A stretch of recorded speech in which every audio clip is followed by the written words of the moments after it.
questions will be asked, Mr. Modi, especially when there are definite reports, satellite images of incursions in the Ladakh region of India by Chinese forces. There are two options before any government.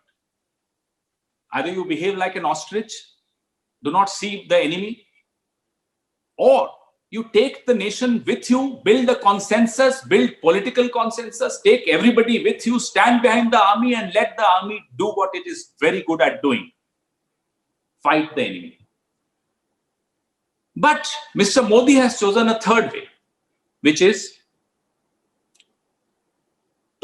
to get very angry with anybody who questions Mr. Modi, who asks simple questions. Are our borders safe? Have there been any incursions? Can the Indian army continue patrolling in the areas of Ladakh where it was patrolling on the 1st of April 2020? Can we do so on 25th of June 2020 also? These are simple questions. Retired generals are asking these questions. Strategic experts are asking these questions. Opposition, of course, is asking these questions. And some of you, journalists, brave journalists, are asking these questions. Instead of responding to these questions, Mr. Modi chooses to give a clean chit to the Chinese, saying that they did not intrude into our territory. China laps up this comment, uses this comment across the world, saying, look, the Prime Minister of India is saying that China is in its own territory. And then China adds that Galwan is in our territory.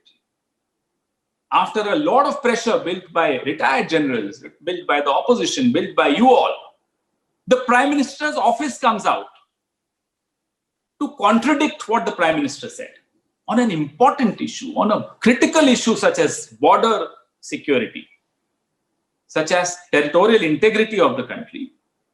This kind of a goof up is absolutely unpardonable.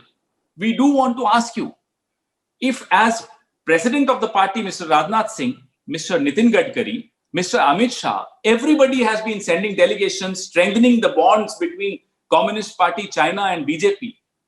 What has the country gained out of these bonds is what we want to know. Why are the borders insecure despite these bonds that you have? We want to know that. We also want to know the role of India Foundation in the so-called track 2, track 3, whatever they want to call it. When you have a government in place, why does India Foundation keep visiting these countries? Who do they meet? What is the outcome? What is the role of the son of the National Security Advisor, Mr. Ajit Doval? The son, Mr. Shaurya Doval, keeps attending these meetings, keeps going to these countries through India Foundation. Who does he meet there? These are important questions, especially in the light of what's happening on the borders. Has the country gained anything out of these visits? The country demands to know. Each one of us wants to know. Since you are the Prime Minister who loves applause, who can do anything for an applause, who can sacrifice its traditional diplomacy for applause, these questions will be asked to you, Mr. Prime Minister. Whatever is happening on the border today, is it despite the bonhomie which you have with China, or is it because of the bonhomie which you have with China?